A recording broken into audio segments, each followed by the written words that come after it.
पापी मौज में, पुण्यात्मा कष्ट में। ये कैसा न्याय? ईश्वर हैं भी या नहीं? स्कंद पुराण की एक ज्ञानवर्धक कथा। आपके मन में कभी भी ऐसे प्रश्न आते हैं क्या? मैं तो इतनी पूजा पाठ भक्ति भाव में लीन हूं, फिर भी मेरे साथ ही ऐसा क्यों होता है? भगवान सारी परेशानियां मुझे ही क्यों देते हैं? दुष्ट लोग इतने सुखी हैं और धर्मात्मा ही सारे कष्ट भोग रहे हैं। ये क्या हो रहा है? क्यों हो रहा है? यदि ऐसा ही ईश्वर का न्याय तो मैं क्यों मानूं उन्हें, क्यों भजूं, क्यों जपूं, क्यों करूं पूजा? ईश्वर के पास तो न्याय है ही नहीं। ईश्वर तो निष्ठुर हैं। पत्थर की मूर्तियों में बस के पत्थर हो गए हैं। आदि आदि ऐसे प्रश्न अक्सर लोगों के मन में आते हैं, खासकर तब जब वे बहुत परेशान होते हैं और दूसरों को सुखी देखते हैं। मनुष्य अपने सुख से ही संसार को सुखी मानता है, अपने दुख से ही संसार को व्यर्थ। यह सब स्वाभाविक है। तो आपके मन में जो प्रश्न आते हैं, आज उनके निदान का कुछ प्रयास किया जाए। ध्यान से पढ़िएगा। बहुदक नामक का एक तीर्थ था। यहाँ नंदभद्र वैश्य रहते थे। धर्माचारी सदाचारी पुरुष। उनकी साध्वी पत्नी का नाम कनका था। नंदभद्र चंद्रमौली भगवान शंकर के बड़े भक्त थे। बहुदक में कपिलेश्वर महादेव के नाम से प्रसिद्ध शिवलिंग था। नंदभद्र तीनों समय कपिलेश्वर की पूजा किया करते थे।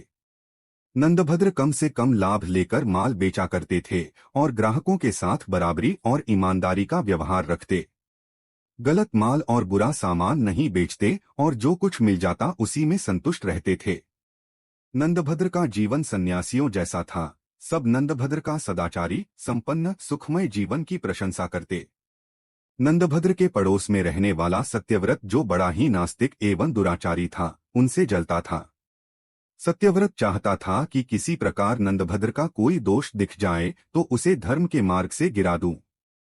नंदभद्र पर झूठे आरोप लगाना और सदा उनके दोष ही ढूंढते रहना उसका स्वभाव बन गया था।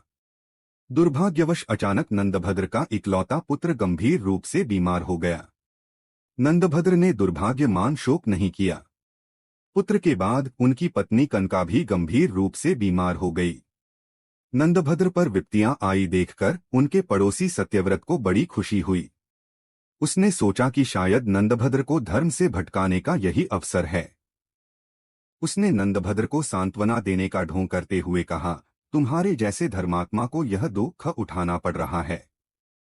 लगता है कि धर्म कर्म सब ढकोसला है। कई बार सोचा कि मैं तुमसे कहूं, पर संकोचवश कहा नहीं। दिन में 3 बार पूजा स्तुति सब व्यर्थ है। भैया नंदभद्र, धर्म के नाम पर क्यों इतना कष्ट उठाते हो? जब से तुम इस पत्थर पूजन में लगे हो, तब से कोई अच्छा फल तो मिला नहीं। इकलौता पुत्र और पत्नी दोनों बीमार हैं। भगवान होते तो क्या ऐसा फल देते? पुण्य और पाप सब कुछ कल्पना है। नंदभद्र, तुम्हें तो मेरी यही सलाह होगी कि झूठे धर्म को छोड़ आनंदपूर्वक खाओ, पियो और भोगो, यही सत्य है। सत्यव्रत की बातों का नंदभद्र पर कोई प्रभाव न पड़ा। वह बोले, सत्यव्रत जी, आप अपने आप को ही धोखा दे रहे हैं। क्या पापियों पर दुख नहीं आते? क्या उनके पुत्र स्त्री बीमार नहीं होते? जब सज्जन दुखी होता है तो लोग सहानुभूति जताते हैं, पर दुराचारी के दुख पर कोई सहानुभूति नहीं दिखाता। अत धर्म पालन करने वाला ही ठीक है। अंधा सूर्य को नहीं जानता, पर सूर्य तो है। ईश्वर के बिना संसार का संचालन नहीं हो सकता। सत्यव्रत ने उसे टोक कर पूछा, देवता हैं तो दिखाई क्यों नहीं देते? नंदभद्र ने कहा, देवता आपके पास आकर याचना नहीं करेंगे कि हमें आप मानिए। बातचीत बहस में बदलने लगी। नंदभद्र अधिक विवाद नहीं चाहते थे, उठकर चले गए। पर उनके मन में यह विचार आया कि भगवान सदाशिव का साक्षात दर्शन करके पूछूं, आप आपके बनाए संसार सुख दुख जन्म मरण आदि क्लेश क्यों है? यह दोषरहित क्यों नहीं है? नंदभद्र शिव मंदिर आए। कपिलेश्वर लिंग की पूजा, भगवान के आगमन की प्रतीक्षा करने लगे। सोच लिया कि जब तक भोलेनाथ दर्शन नहीं देंगे तब तक मैं ऐसे ही खड़ा रहूंगा। लगातार 3 दिन और 3 रात नंदभद्र वैसे ही खड़े रहे। चौथे दिन एक बालक उस मंदिर में आया। वह गलित कुष्ठ का रोगी भयानक पीड़ा से कराह रहा था। उसने नंदभद्र से पूछा, आप इतने सुंदर एवं स्वस्थ हैं, फिर भी आप दुखी क्यों लग रहे हैं? नंदभद्र ने अपना संकल्प उसे बताया। बालक ने कहा, अनचाहे का मिलना और मनचाहे का बिछुड़ना, इससे मानसिक कष्ट होता है। रोग और परिश्रम से शरीर को कष्ट होता है। मानसिक कष्ट से शारीरिक होता है, और यदि शरीर में कष्ट हो तो मानसिक कष्ट होना स्वाभाविक ही है। दोनों एक दूसरे के साथ जुड़े हुए हैं। फिर क्या किया जाए? नंदभद्र ने पूछा। बंधुवर औषधि से शारीरिक कष्ट दूर होते हैं, पर मानसिक कष्ट तो ज्ञान से ही दूर होता है। मस्तिष्क को यदि ज्ञान की सही खुराक दी जाए तो वह कष्ट मुक्त हो जाता है। बालक से ज्ञान भरी बात सुनकर नंदभद्र ने फिर पूछा, ज्ञानी बालक, आपकी बात से सहमत हूं, पर एक प्रश्न है। इस लोक में पापी मनुष्य भी इतने धनी और सुखी क्यों होते हैं, जबकि उन्हें तो उनके कर्मों के कारण कष्ट में होना चाहिए था? भगवान के विधान में यह दोष क्यों? बालक ने कहा, सुख और दुख किसे कहते हैं, यह समझ का फेर है। मैं आपको थोड़ा विस्तार से बताता हूं। संसार में 4 प्रकार के लोग हैं। पहले वे जिनके लिए इस लोक में तो सारे सुख सुलभ हैं, धन दौलत सत्ता प्रभाव बाहुबल सब कुछ, परंतु परलोक में उन्हें कुछ भी प्राप्त नहीं होता। उनके पूर्वजन्मों के जो पुण्य शेष हैं उसे वह इस लोक में भोग रहे हैं, लेकिन वे नए पुण्य नहीं कमाते। ऐसे लोगों का सुख भोग केवल इसी लोक तक है।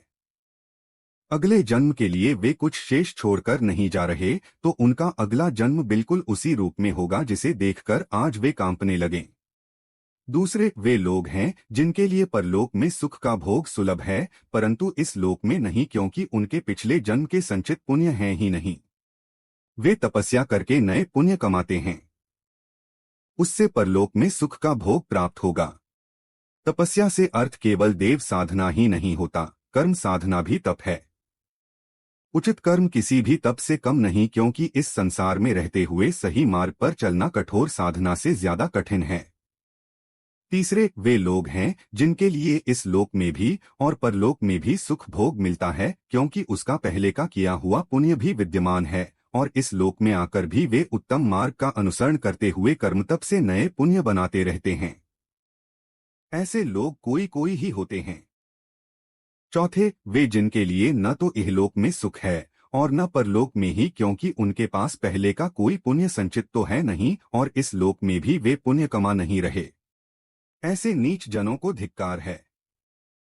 वे सर्वदा त्याग के योग्य हैं और इस लोक में अपमानित होते हुए ही जीवन बिताते हैं, और न जाने कितने जीवन ऐसे ही बीतेंगे तब तक जब तक कि मेरी तरह उन्हें किसी तपस्वी का मार्गदर्शन न प्राप्त हो जाए। इसलिए हे वैश्यवर, आप अपने पड़ोसियों मित्रों द्वारा कही बात को मन में रखो ही नहीं। उन्हें तो अपने कान में भी प्रवेश न करने दो। आप इस जन्म में भगवान सदाशिव के भजन में लग जाएं, जिससे आप जन्म के बंधन से ही मुक्त हो सकते हैं। एक छोटे बालक के मुख से ऐसी ज्ञानमयी और रहस्यपूर्ण बातें सुनकर नंदभद्र बड़े प्रसन्न हुए। उनका सारा भ्रम सारी शंका का निवारण हो चुका था। उन्होंने चकित होकर पूछा, आप कौन हैं? अपना परिचय दें। आप यहाँ कैसे पधारे हैं? आपने मेरे सब संदेहों को दूर कर दिया। इतनी कम आयु में इतना ज्ञान आपको कैसे सुलभ हुआ? बालक ने कहा, पूर्वजन्म में मैं अहंकारी पाखंडी व्याभिचारी था, जिसके चलते मैं वर्षों से नीच योनियों में भटका। भगवान व्यासदेव की ऐसी कृपा कि वे हर योनि में मुझे मुक्तिमार्ग बता देते हैं। उन्होंने ही मुझे आपके पास भेजा है। अब मैं 7 दिन के बाद इसी तीर्थ में मरूंगा। आप मेरा अंतिम संस्कार कर दीजिएगा। वैश्यवर, ज्ञान का आयु से कोई संबंध नहीं है। ईश्वर को जिसे ज्ञान प्रदान करना होता है, जिसे माध्यम बनाकर उसे अपने भक्तों को जागृत करना होता है, उसे चुन लेते हैं। वह कोई भी हो सकता है। मेरे जैसा कुष्ठ पीड़ित जीव भी आत्म सहज भाव से स्वीकार करना चाहिए, और ज्ञान जिससे भी मिले उसके प्रति विनीत रहना चाहिए। ऐसा करने से ईश्वर सदा आपको ज्ञानवान बनाए रखते हैं, किसी न किसी को भेजते रहते हैं। इतना बताकर उस बालक ने सूर्य मंत्र का जप करना आरंभ किया। कुष्ठ के निवारण के लिए सूर्य मंत्र का जप ही किया जाता है। भगवान श्री कृष्ण के पुत्र सांब ने भी सूर्य की उपासना से कोढ़ से मुक्ति पाई थी। 7वें दिन उस बालक ने अपने प्राण त्याग दिए। नंदभद्र ने विधिपूर्वक उसका अंतिम संस्कार किया। नंदभद्र को जीवन की सच्चाई और सार्थकता का बोध हो गया था। शेष जीवन उन्होंने भगवान शिव और सूर्य की उपासना में लगा दिया तथा अंत में जीवन मरण से मुक्ति पाकर भगवान शिव का साक्षात प्राप्त किया। स्कंद पुराण की कथा। स्कंद पुराण की इस कथा से आपके मन के बहुत से भ्रम दूर हुए होंगे, ऐसी ही आशा है। आपको जीवन में क्या मार्ग अपनाए रखना है, इसका भी संकेत मिला होगा। पुराणों की कथाओं में जीवन के अनमोल रहस्य सांकेतिक रूप से दिए गए हैं।